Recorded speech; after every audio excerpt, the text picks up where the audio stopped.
ಎರಡರದ್ದು combination ತುಂಬಾನೇ ಚೆನ್ನಾಗಿ ಬರುತ್ತೆ.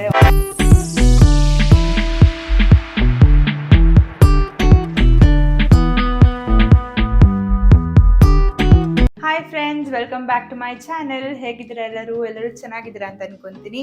ಸೊ ಇವತ್ತು ನಾನು ಡಿಫ್ರೆಂಟ್ ಆಗಿ ಒಂದು ವಿಡಿಯೋ ಮಾಡ್ತಾ ಇದ್ದೀನಿ. ಇವತ್ತು ನಾನು ಕುಕಿಂಗ್ ಬ್ಲಾಗ್ ಮಾಡೋಣ ಅಂತ ಅನ್ಕೊಂಡು ಈ ವಿಡಿಯೋ ಸ್ಟಾರ್ಟ್ ಮಾಡ್ತಾ ಇದ್ದೀನಿ. ಸೊ ಇವತ್ತು ನಾನು ಚಿಕನ್ ಗಾರ್ಲಿಕ್ ರೋಸ್ಟ್ ಆಮೇಲೆ ಫ್ಲೇವರ್ಡ್ ರೈಸ್ ಮಾಡ್ತಾ ಇದ್ದೀನಿ. ಸೊ ನೀವು ನನ್ನ ಚಾನಲ್ಗೆ ಫಸ್ಟ್ ಟೈಮ್ ವಿಸಿಟ್ ಮಾಡ್ತಿದ್ರೆ ಈ ಚಾನಲ್ನ ಸಬ್ಸ್ಕ್ರೈಬ್ ಮಾಡೋದು ಖಂಡಿತವಾಗೂ ಮರಿಬೇಡಿ. ಹಾಗೆ ನಾನು ಇವತ್ತು ಮಾಡ್ತಿರೋ ಡಿಶಸ್ ರೆಸಿಪೀಸ್ ತಿಳ್ಕೊಬೇಕಂತಂದ್ರೆ ಈ ವಿಡಿಯೋನ ಎಲ್ಲೂ ಸ್ಕಿಪ್ ಮಾಡ್ದಂಗೆ ಕೊನೆ ತನಕ ನೋಡಿ. ಸೊ ಸ್ಟಾರ್ಟ್ ಮಾಡೋಣ ರೆಸಿಪೀಸ್ನ. ನಾನು ಎಲ್ಲ ಇಂಗ್ರೀಡಿಯೆಂಟ್ಸ್ನ ರೆಡಿ ಮಾಡಿ ಇಟ್ಕೊಂಡಿದ್ದೀನಿ. ಸೊ ನಿಮಗೂ ತೋರಿಸ್ತೀನಿ ಏನೇನು ಬೇಕು ಇದಕ್ಕೆ ಅಂತ. ಸೊ ಇಲ್ಲಿ ನಾನು ಎಲ್ಲ ಇಂಗ್ರೀಡಿಯೆಂಟ್ಸ್ನ ಅರೇಂಜ್ ಮಾಡಿ ಇಟ್ಕೊಂಡಿದ್ದೀನಿ. ಸೊ ಇದು ರೈಸ್ ಬೇಕಾಗಿರೋದು, ಹಾಗೆ ಚಿಕನ್ನ ವಾಶ್ ಮಾಡಿ ಇಟ್ಕೊಂಡಿದ್ದೀನಿ, ರೈಸ್ ಕೂಡ ವಾಶ್ ಮಾಡಿ ಇಟ್ಕೊಂಡಿದ್ದೀನಿ. ಸೊ ಇದು ಕೂಡ ರೈಸ್ ಅದು ಮಸಾಲ, ಹಾಗೆ ಇದು ಚಿಕನ್ಗೆ ಬೇಕಾಗಿರೋ ಇಂಗ್ರೀಡಿಯೆಂಟ್ಸ್, ಹಾಗೆ ಎಲ್ಲ ಡ್ರೈ ಮಸಾಲಾಸ್ ಕೂಡ ರೆಡಿ ಮಾಡಿ ಇಟ್ಕೊಂಡಿದ್ದೀನಿ. ಸೊ ಇಷ್ಟೆಲ್ಲ ಬೇಕಾಗತ್ತೆ. ಸೊ ಎಲ್ಲ ರೆಡಿ ಮಾಡಿ ಇಟ್ಕೊಂಡಿದ್ದೀನಿ. ಸೊ ಸ್ಟಾರ್ಟ್ ಮಾಡೋಣ ವಿಡಿಯೋನ. ಸೊ ಚಿಕನ್ ನಾವು ಏನು ತೊಳೆದಿಟ್ಕೊಂಡಿದ್ವಲ್ಲ ಅದನ್ನ ಇವಾಗ ಮ್ಯಾರಿನೇಟ್ ಮಾಡ್ಕೊಳ್ಳೋಣ. ಸೊ ನಾನು ಆಲ್ಮೋಸ್ಟ್ 800 ಗ್ರಾಮ್ಸ್ ಅಷ್ಟು ಚಿಕನ್ ತೊಗೊಂಡಿದ್ದೀನಿ. ಸೊ ಇದಕ್ಕೆ ಒಂದು ಅರ್ಧ ಲಿಂಬೆಹಣ್ಣಷ್ಟು ಹಿಂಡ್ಕೊಳ್ಳೋಣ. ಸೊ ಲಿಂಬೆಹಣ್ಣ ಹಾಕಿದ ನಂತರ ನೆಕ್ಸ್ಟ್ ನಾವು 1 ಕಪ್ಪಷ್ಟು ಮೊಸರು ಹಾಕ್ತಾ ಇದ್ದೀನಿ. ಚಿಕನ್ಗೆ ಮೊಸರು ಆಮೇಲೆ ಲಿಂಬೆಹಣ್ಣು ಹಾಕಿವಿ. ಸೊ ಇವಾಗ ಎಲ್ಲ ಡ್ರೈ ಮಸಾಲಾಸ್ ಹಾಕೊಂಡ್ಬಿಡೋಣ. 1 spoon Kashmiri chilli powder, garam masala, ಅರಿಶಿನ ಪುಡಿ ಹಾಕಿ, ಹಾಗೆ ಜೀರಿಗೆ ಪುಡಿ, ಧನಿಯಾ ಪುಡಿ, ಶುಂಠಿ ಬೆಳ್ಳುಳ್ಳಿ ಪೇಸ್ಟ್ ಹಾಕಿ ಮಿಕ್ಸ್ ಮಾಡ್ಕೊತಾ ಇದ್ದೀನಿ. ಒಂದು ಅರ್ಧ ಸ್ಪೂನ್ ಅಷ್ಟು ಉಪ್ಪು ಹಾಕೊತಾ ಇದ್ದೀನಿ. ಚಿಕನ್ನ ಎಷ್ಟು ಚೆನ್ನಾಗಿ ಮ್ಯಾರಿನೇಷನ್ ಮಾಡ್ಕೊತಿರೋ ಅಷ್ಟು ಚೆನ್ನಾಗಿರುತ್ತೆ. ಸೊ ಮಸಾಲೆ ಎಲ್ಲ ಚೆನ್ನಾಗಿ ಹಿಡಿಯೋ ತನಕನೂ ಅದನ್ನು ಚೆನ್ನಾಗಿ ಎಲ್ಲ ಮಸಾಲ ಎಲ್ಲ ಮಿಕ್ಸ್ ಮಾಡ್ಕೊಬೇಕಾಗತ್ತೆ ಚಿಕನ್ ಜೊತೆ. ಸೊ ಚಿಕನ್ಗೆ ಎಲ್ಲ ಮಸಾಲೆ ಎಲ್ಲ ಕೋಟ್ ಮಾಡಿದ್ದೀನಿ. ಸೊ ಎಷ್ಟು ಚೆನ್ನಾಗಿ ಮಸಾಲೆ ಎಲ್ಲ ಕೋಟ್ ಮಾಡ್ತಿರೋ ಅಷ್ಟೇ ಚೆನ್ನಾಗಿ ಮ್ಯಾರಿನೇಷನ್ ಆಗುತ್ತೆ ಚಿಕನ್, ಅಷ್ಟೇ ಸಾಫ್ಟಾಗಿ ಬರುತ್ತೆ. ಸೊ ಇವಾಗ ಈ ಚಿಕನ್ನ ಒಂದು 10-15 ನಿಮಿಷ ತನಕ ಮ್ಯಾರಿನೇಷನ್ ಮಾಡಿದ್ರೆ ಸಾಕು. ನಿಮ್ಮ ಹತ್ರ ಟೈಮ್ ಇದ್ದರೆ ಒಂದು ಮಿನಿಮಮ್ 30 ಮಿನಿಟ್ಸ್ ಆದರೂ ಇಡಿ. ಸೊ ಅಷ್ಟು ಸಾಫ್ಟ್ ಆಗುತ್ತೆ. ಎಷ್ಟು ಮ್ಯಾರಿನೇಷನ್ ಮಾಡ್ತೀರ ಅಷ್ಟು ಸಾಫ್ಟ್ ಆಗುತ್ತೆ ಚಿಕನ್. ಸೊ ಚಿಕನ್ನ ಇವಾಗ ಮ್ಯಾರಿನೇಷನ್ಗೆ ಇಟ್ಟಿದ್ದೀನಿ. ಈ ಚಿಕನ್ ಮಾಡೋಕ್ಕೆ ಒಂದು ಮಸಾಲ ರೆಡಿ ಮಾಡ್ಕೊಬೇಕಾಗತ್ತೆ. ಅದಕ್ಕೆ ಫ್ರೈಡ್ ಆನಿಯನ್ಸ್ ಬೇಕಾಗತ್ತೆ, ಬಿರಿಸ್ತಾ ಅಂತಾರಲ್ಲ, ಸೊ ಅದನ್ನು ಮಾಡ್ಕೊಬೇಕು. ಸೊ ಹಾಗಾಗಿ ಒಂದು ಬಾಂಡೆಯಲ್ಲಿ ಒಂದು ಸ್ವಲ್ಪ ಎಣ್ಣೆ ಹಾಕಿ ಆನಿಯನ್ಸ್ನ ಚೆನ್ನಾಗಿ ಫ್ರೈ ಮಾಡ್ಕೊಂಬಿಡೋಣ.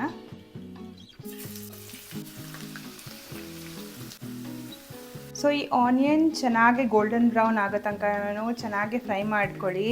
ಎಷ್ಟು ಚೆನ್ನಾಗಿ ಬಿರಿಸ್ತಾ ಬರುತ್ತೋ ಈ ಫ್ರೈಡ್ ಆನಿಯನ್ಸ್ದು ತುಂಬಾ ಚೆನ್ನಾಗಿ ಟೇಸ್ಟ್ ಬರುತ್ತೆ ಮಸಾಲದಲ್ಲಿ. ಸೊ ಇವಾಗ ನಾನು ಆನಿಯನ್ ಬಿರಿಸ್ತಾ ಮಾಡ್ಕೊಂಡಿದ್ದೀನಿ. ಇದು ಟಿಶ್ಯೂ ಪೇಪರ್ ಮೇಲೆ ಇಟ್ಕೊಂಡಿದ್ದೀನಿ ಸೊ ದಟ್ ಅದು ಆಯಿಲ್ ಎಲ್ಲ ಅಬ್ಸಾರ್ಬ್ ಆಗಲಿ ಅಂತ. ಸೊ ಆಲ್ಮೋಸ್ಟ್ ಡಾರ್ಕ್ ಬ್ರೌನ್ ಅಷ್ಟೇ ನಾನು ಮಾಡ್ಕೊಂಡಿದ್ದೀನಿ, ಚೆನ್ನಾಗಿ ಕ್ರಿಸ್ಪಾಗಿ ಫ್ರೈ ಆಗಲಿ ಅಂತ. ಸೊ ಇದನ್ನು ಸ್ವಲ್ಪ ತಣ್ಣಗಾಗ್ಬಿಟ್ಟು ಒಂದು ಮಸಾಲ ರೆಡಿ ಮಾಡ್ಕೊಬೇಕು, ಅದನ್ನು ಮಾಡ್ಕೊಂಬಿಡೋಣ. ಈ ಮಸಾಲ ಮಾಡ್ಕೊಳಕ್ಕೆ ಒಂದು ಜಾರಲ್ಲಿ ಒಂದು 10-12 ಬೆಳ್ಳುಳ್ಳಿ ತೊಗೊತಾ ಇದ್ದೀನಿ, 1-2 ಬ್ಯಾಡಗಿ ಮೆಣಸಿನ್ಕಾಯಿ, ನಾವೇನು ಬಿರಿಸ್ತಾ ಮಾಡ್ಕೊಂಡಿದ್ವಲ್ಲ ಅದನ್ನು ಕೂಡ ಹಾಕ್ಕೊಳ್ಳೋಣ, 2 ಏಲಕ್ಕಿ ಹಾಕ್ಕೊತಾ ಇದ್ದೀನಿ, ಹಾಗೆ 1 ಟೇಬಲ್ ಸ್ಪೂನಷ್ಟು ಖಾರದ ಪುಡಿ, ಒಂದು ಸ್ವಲ್ಪ ನೀರು ಹಾಕ್ಕೊಂಡು ಇದನ್ನು ರುಬ್ಕೊಬೇಕಾಗತ್ತೆ. ಸೊ ಈ ಮಸಾಲಾನ ಇವಾಗ ರುಬ್ಕೊಂಡಿದ್ದೀನಿ. ಸೊ ಆಲ್ಮೋಸ್ಟ್ ಒಂದು 15-20 ನಿಮಿಷ ಆಗಿದೆ. ಚಿಕನ್ ಮ್ಯಾರಿನೇಟ್ ಕೂಡ ಆಗಿದೆ. ಸೊ ಹಾಗಾಗಿ ಇವಾಗ ಚಿಕನ್ ಗಾರ್ಲಿಕ್ ರೋಸ್ಟ್ ಸ್ಟಾರ್ಟ್ ಮಾಡ್ಕೊಂಬಿಡೋಣ. ಸೊ ಇವಾಗ ಸೇಮ್ ಕಡಾಯಲ್ಲಿ ನಾನು ಸ್ವಲ್ಪ ಎಣ್ಣೆ ಹಾಕ್ಕೊತಾ ಇದ್ದೀನಿ. ಸೊ ನನ್ನ ಹತ್ರ ಮನೇಲಿ ಬಟರ್ ಕೂಡ ಇತ್ತು. ಸೊ ಇದು ಆಪ್ಷನಲ್. ಸೊ ಮನೇಲಿ ಇದ್ದಿದ್ದರಿಂದ ನಾನು ಹಾಕ್ತಾ ಇದ್ದೀನಿ, ಒಳ್ಳೆ ಟೇಸ್ಟ್ ಕೊಡುತ್ತೆ ಮಾತ್ರ. ಬಟರ್ ಕರಗಿದಾದ್ಮೇಲೆ 1 ಸ್ಪೂನ್ ಅಷ್ಟು ಗಾರ್ಲಿಕ್ ಹಾಕ್ತಾ ಇದ್ದೀನಿ.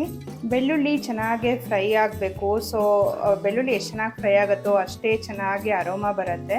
ಸೊ ಹಾಗಾಗಿ ಬೆಳ್ಳುಳ್ಳಿನ ಒಂದು ನಿಮಿಷ ಅಷ್ಟು ಫ್ರೈ ಮಾಡ್ಕೊಳ್ಳಿ. ಬೆಳ್ಳುಳ್ಳಿ ಫ್ರೈ ಆದ ನಂತರ ಈರುಳ್ಳಿ ಹಾಕ್ಕೊಳ್ಳಿ. ನಾನು 1 ಈರುಳ್ಳಿ ಅಷ್ಟು ತೊಗೊಂಡಿದ್ದೀನಿ, ಜೊತೆಗೆ 1 ಹಸಿಮೆಣಸಿನ್ಕಾಯಿ ಕೂಡ ಹಾಕ್ತಾ ಇದ್ದೀನಿ. ಈರುಳ್ಳಿ ಚೆನ್ನಾಗಿ ಫ್ರೈ ಆಗಬೇಕು. ಸೊ ಟ್ರಾನ್ಸ್ಪರೆಂಟ್ ಆಗೋ ತನಕನೂ ಫ್ರೈ ಮಾಡ್ಕೊಳ್ಳಿ. ಆಗಲೇ ಈ ಬೆಳ್ಳುಳ್ಳಿ, ಈರುಳ್ಳಿ, ಹಸಿಮೆಣಸಿನ್ಕಾಯ್ದೆಲ್ಲ ಒಳ್ಳೆ ಘಮ ಬರ್ತಿದೆ. ಸೊ ಹಾಗಾಗಿ ಇನ್ನೊಂದು ನಿಮಿಷ ಅಷ್ಟು ಫ್ರೈ ಮಾಡಿ ಆನಂತರ ಚಿಕನ್ ಹಾಕೋಣ. ಈರುಳ್ಳಿ ಇವಾಗ ಚೆನ್ನಾಗಿ ಫ್ರೈ ಆಗಿದೆ. ಸೊ ಇವಾಗ ಇದಕ್ಕೇನೆ ನಾವು ಮ್ಯಾರಿನೇಟೆಡ್ ಚಿಕನ್ ಏನಿತ್ತಲ್ಲ ಸೊ ಅದನ್ನು ಕೂಡ ಹಾಕೊಂಡ್ಬಿಡೋಣ. ಸೊ ಈ ಚಿಕನ್ನ ಚೆನ್ನಾಗೆ ಮೀಡಿಯಮ್ ಫ್ಲೇಮ್ ಮೇಲೇ ಫ್ರೈ ಮಾಡ್ಕೊಬೇಕಾಗತ್ತೆ. ಸೊ ಒಂದು 3-4 ನಿಮಿಷ ತನಕ ಫ್ರೈ ಮಾಡಿಕೊಂಡು ಆಮೇಲೆ ಇದನ್ನು ಲಿಡ್ನ ಮುಚ್ಚಿಟ್ಬಿಟ್ಟು ಒಂದು ಸ್ವಲ್ಪ ಹೊತ್ತು ಇದನ್ನು ಬೇಯಿಸ್ಕೊಬೇಕಾಗತ್ತೆ.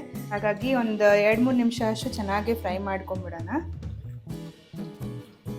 ಸೊ ಒಂದು 3-4 ನಿಮಿಷ ಅಷ್ಟು ಫ್ರೈ ಮಾಡ್ಕೊಂಡಿದ್ದೀನಿ. ಆಲ್ರೆಡಿ ಕುದಿ ಬರ್ತಿದೆ. ಸೊ ಈ ಟೈಮಲ್ಲಿ ಲಿಡ್ನ ಕ್ಲೋಸ್ ಮಾಡಿಕೊಂಡು ಅದನ್ನು ಬೇಗ ಬಿಟ್ಬಿಡೋಣ. ಸೊ ಚಿಕನ್ ಹೆಂಗೂ ಅದು ನೀರು ಬಿಟ್ಕೊಳತ್ತೆ. ಸೊ ಅದರಲ್ಲೇ ಸ್ವಲ್ಪ ಹೊತ್ತು ಅದನ್ನು ಬೇಗ ಬಿಡೋಣ. ಸೊ ಈ ಚಿಕನ್ ಆಲ್ಮೋಸ್ಟ್ ಇವಾಗ 10 ನಿಮಿಷದಿಂದ ಬೇಯ್ತಿದೆ. ಸೊ ಇವಾಗ ಇದಕ್ಕೆ ನಾವು ಸ್ಪೆಷಲ್ ಮಸಾಲ ರುಬ್ಕೊಂಡಿದ್ವಲ್ಲ, ಸೊ ಆ ಮಸಾಲಾನ ಹಾಕಿ ಮತ್ತೆ ಕುಕ್ ಮಾಡೋಕ್ಕೆ ಇಡೋಣ.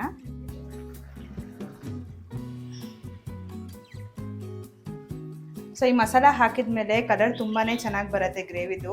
ನಾವು ಬ್ಯಾಡಗಿ ಮೆಣಸಿನ್ಕಾಯಿ ಹಾಕಿದ್ವಲ್ಲ, ಸೊ ಹಾಗಾಗಿ ಆ ಕೆಂಪು ಕಲರ್ ತುಂಬಾ ಚೆನ್ನಾಗಿ ಬರುತ್ತೆ. ಸೊ ಈ ಮಸಾಲೆ ಎಲ್ಲ ಚೆನ್ನಾಗಿ ಇವಾಗ ಮಿಕ್ಸ್ ಆಗಿದೆ. ಸೊ ಇವಾಗ ಇದೇ ಗ್ರೇವಿಯಲ್ಲಿ ಚಿಕನ್ನ ಬೇಗ ಬಿಡಬೇಕು. ಎಷ್ಟು ಚೆನ್ನಾಗಿ ಬೇಯುತ್ತೋ, ಎಷ್ಟು ಸಾಫ್ಟ್ ಆಗುತ್ತೋ ಅಷ್ಟು ಚೆನ್ನಾಗಿರುತ್ತೆ ತಿನ್ನೋಕ್ಕೆ. ಸೊ ಹಾಗಾಗಿ ಮೀಡಿಯಮ್ ಫ್ಲೇಮಲ್ಲೇ ನಾನು ಇದನ್ನು ಆಲ್ಮೋಸ್ಟ್ ಒಂದು 15-20 ನಿಮಿಷ ತನಕ ಬೇಗ ಬಿಟ್ಬಿಡ್ತೀನಿ.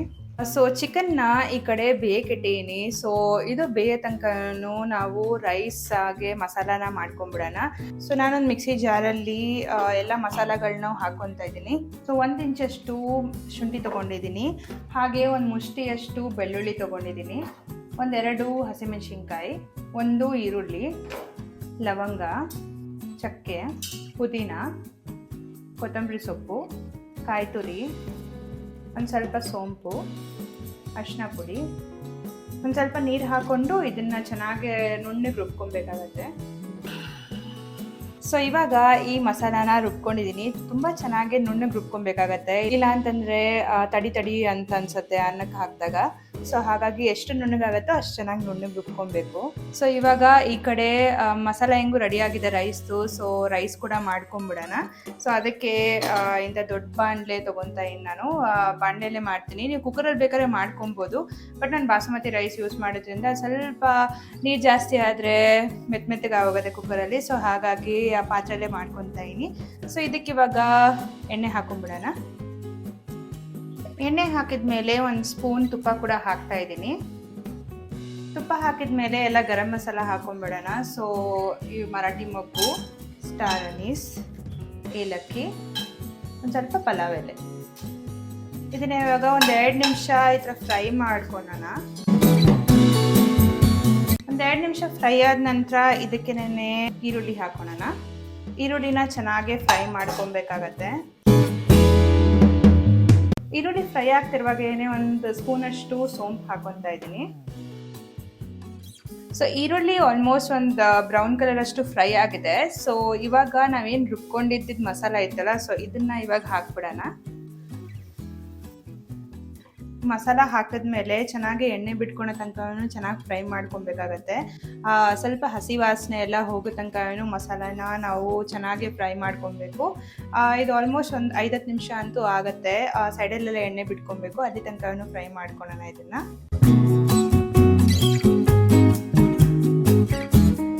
ಸೊ ಫ್ರೆಂಡ್ಸ್, ಇದು ರೈಸ್ ಮಸಾಲ ಏನಿತ್ತು, ಸೊ ಅದು ಎಣ್ಣೆ ಬಿಟ್ಕೊತಿದೆ ಸೈಡಿಂದ. ಸೊ ಆಲ್ಮೋಸ್ಟ್ ಮಸಾಲೆ ಎಲ್ಲ ಕುಕ್ ಆಗಿದೆ. ಸೊ ಇವಾಗ ನಾವು ತೊಳ್ಕೊಂಡು ಇಟ್ಕೊಂಡಿರೋ ಬಾಸ್ಮತಿ ರೈಸ್ನ ಇದಕ್ಕೆ ಹಾಕ್ಬಿಡೋಣ. ರೈಸ್ ಹಾಕಿದ್ಮೇಲೆ ರೈಸ್ನ ಒಂದು 2 ನಿಮಿಷ ಚೆನ್ನಾಗಿ ಫ್ರೈ ಮಾಡ್ಕೊಳ್ಳಿ. ಸೊ ದಟ್ ಆ ಮಸಾಲೆ ಎಲ್ಲ ಚೆನ್ನಾಗಿ ಕೋಟ್ ಆಗುತ್ತೆ ರೈಸ್ಗೆ. ಸೊ ರೈಸ್ ಎಲ್ಲ ಫ್ರೈ ಆದ ನಂತರ ಇದಕ್ಕೆ 1:2 ಅಷ್ಟು ನೀರು ಹಾಕೊತೀನಿ. ಸೊ 1 ಕಪ್ ಅಷ್ಟು ಅಕ್ಕಿ ತೊಗೊಂಡಿದ್ದೀನಿ.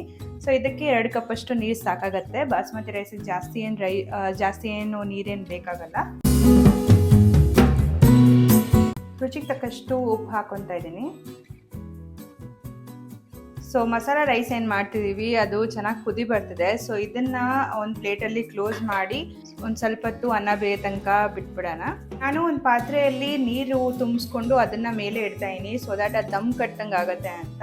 ಹಾಗೆ ಈ ರೈಸ್ನ ಈ ಕಡೆ ಶಿಫ್ಟ್ ಮಾಡಿದ್ದೀನಿ. ಈ ಕಡೆ ಚಿಕನ್ ಏನು ಬೇಕಿಟ್ಟಿದ್ವಲ್ಲ, ಸೊ ಆಲ್ಮೋಸ್ಟ್ ಒಂದು 70% ಅಷ್ಟು ಬೆಂದಿದೆ ಚಿಕನ್. ಸೊ ಇವಾಗ ಇದಕ್ಕೆ ರುಚಿಗೆ ತಕ್ಕಷ್ಟು ಉಪ್ಪು ಹಾಕಿ ಬೇಯಿಸ್ಕೊಂಡ್ಬಿಡೋಣ.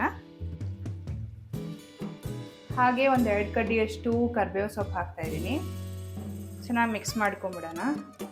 ಕರ್ಬೇವು ಸೊಪ್ಪು ಹಾಕಿದ್ಮೇಲೆ ಒಳ್ಳೆ ಫ್ಲೇವರ್ ಬರುತ್ತೆ. ಸೊ ಹಾಗಾಗಿ ಇದು ಲಾಸ್ಟಲ್ಲೇ ಹಾಕಿದ್ರೇ ಬೆಸ್ಟು. ಸೊ ಕರ್ಬೇವು ಸೊಪ್ಪು ಹಾಕಿದ್ಮೇಲೆ ಒಳ್ಳೆ ಫ್ಲೇವರ್ ಬರುತ್ತೆ. ಸೊ ಇವಾಗ ಮತ್ತೆ ಚಿಕನ್ನ ಬೇಯಿಸಕ್ಕೆ ಬಿಟ್ಬಿಡೋಣ. ಸೊ ಸ್ಲೋ ಅಲ್ಲೇ ಇಟ್ಟಿದ್ದೀನಿ ನಾನು ಗ್ಯಾಸ್ನ. ಸೊ ಸ್ಲೋಲೇನೆ ಇನ್ನೊಂದು 10 ನಿಮಿಷ ಬೇಗ ಬಿಟ್ಬಿಡೋಣ ಚಿಕನ್ನ. ಹಾಗೆ ನಮ್ಮದು ರೈಸ್ ಕೂಡ ಆಗಿದೆ. ಸೊ ಅದನ್ನು ಕೂಡ check ಮಾಡ್ಕೊಂಬಿಡೋಣ.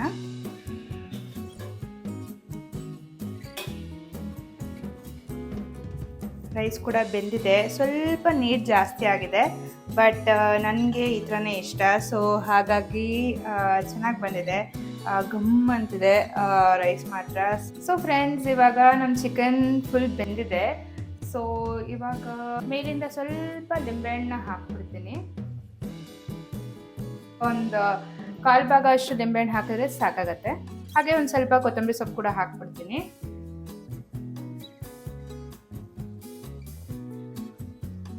So yes, flavourful green masala rice ಹಾಗೆ ಚಿಕನ್ ಗಾರ್ಲಿಕ್ ರೋಸ್ಟ್ ರೆಡಿ ಆಗಿದೆ. ಸೊ ಇವಾಗ ಟೇಸ್ಟ್ ಮಾಡಿ ಹೇಳ್ತೀನಿ ಹೇಗೆ ಬಂದಿದೆ ಅಂತ.